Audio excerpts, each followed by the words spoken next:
This is section C1 of Part 1 exam, Cost and Variance Analysis.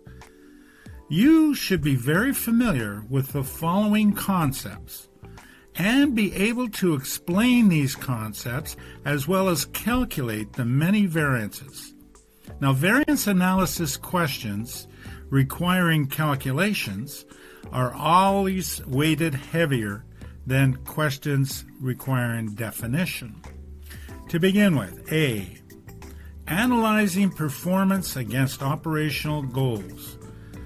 Performance analysis involves evaluating a company's actual performance against its stated operational goals. This, of course, could be done using a number of measures like revenue, manufacturing costs, non-manufacturing costs, and, of course, profit. Now, the choice of measures depends on what we're measuring. For example, if we're looking at a manufacturing unit, we would focus on measurements such as related to production efficiency or cost controls. While if we're looking at a sales department, we might focus on revenue growth and sales margins. Remember that variance analysis involves comparing actual performance with expected or budgeted performance. Of course, a variance occurs due to differences between the actual and the budgeted figures. These variances can be attributable to factors such as changes in sales volume, input prices, production efficiency, as well as external economic conditions. Favorable variances, of course, occurs when the actual results are better than budgeted. And unfavorable variances occurs when the actual results are worse than budgeted. Explanations for both these types of variances are then provided, identifying the underlying cause. What are the benefits and limitations of measuring performance against the master budget?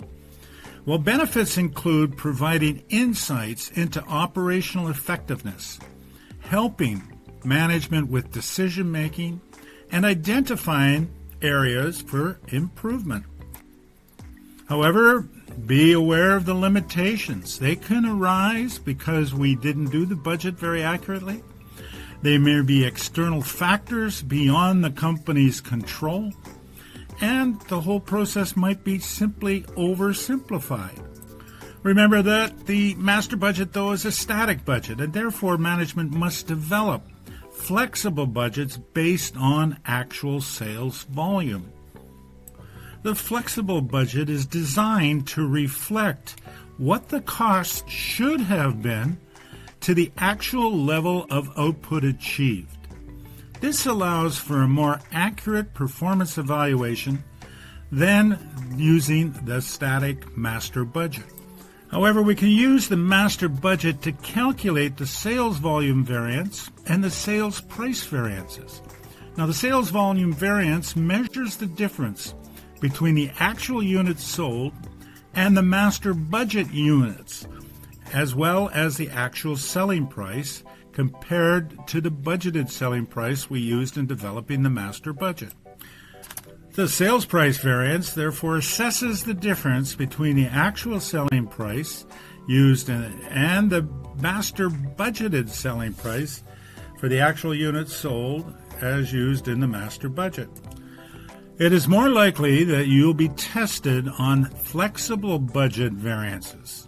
Now, the flexible budget variance is the difference between the actual results and the amount expected based on flexible budget. Now we're talking about inputs into the budget, like direct material, direct labor, and overhead. That is to say, again, that the flexible budget variance can be analyzed to distinguish between the variations caused by differences in input prices and differences in input quantities that were used in the production of the product. And here we bring in the management concept of management by exception. That is to say that we only focus on significant variances from the budget We investigate them, and the attention is focused on areas that will require corrective actions. Minor variations may be overlooked, thereby allowing management to focus on just the critical issues. Up to now, we've been talking about variances from the master budget, but you should also know that there are variances if the company has a standard cost system, and it's very useful to evaluate the reasons for these variances. Now, a standard cost system sets predetermined costs for various elements of production, material, labor, and overhead. It provides benchmarks for performance evaluation, and it also facilitates cost control. Now, the reasons for adopting a standard cost system include the fact that you can improve cost management by setting performance targets and aligning it with budgeting.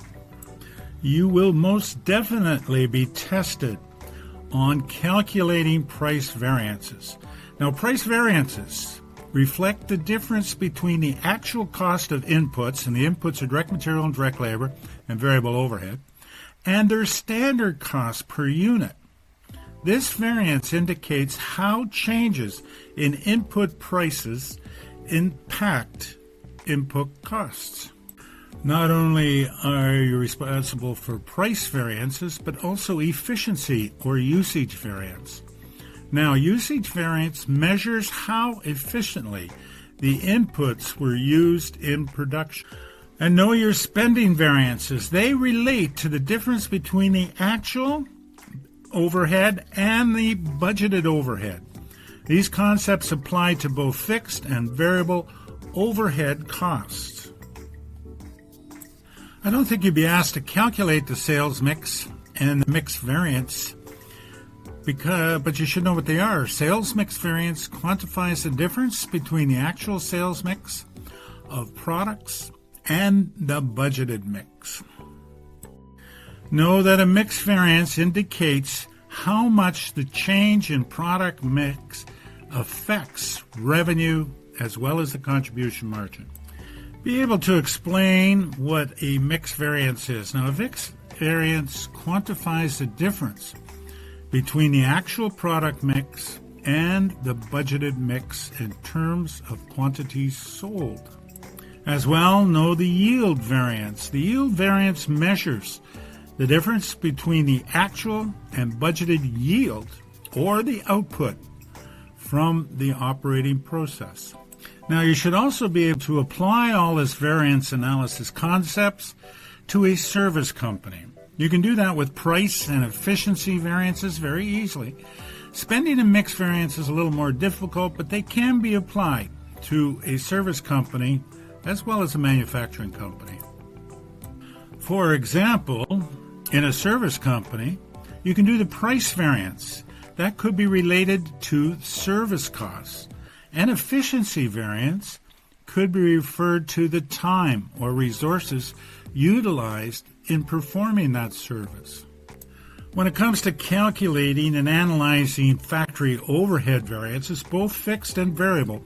Now, the variable overhead is a little more easy because you can do an efficiency variance, but that fixed overhead calculation for production volume variance is difficult, and not likely will you be asked to calculate it.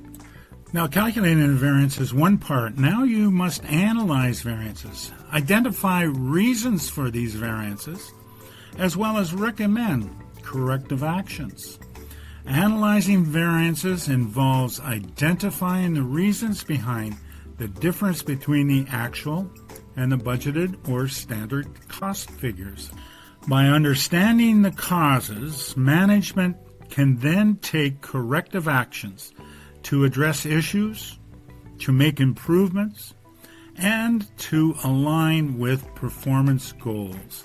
So that completes our look at variance analysis. Make sure you know how to do direct material, direct labor variance analysis from standard costs. Primarily, that's what you'd be given rather than budgeted costs. So know those calculations and know all the different types of variances, and think of some of the reasons why that might happen. Why we have direct material variances, poor quality input material, efficiency variance, they weren't using it properly, labor variances, did we mix our labor, do we have untrained labor, and so on. Come up with many reasons why you would have those types of variances. And that completes our section on cost and variance analysis.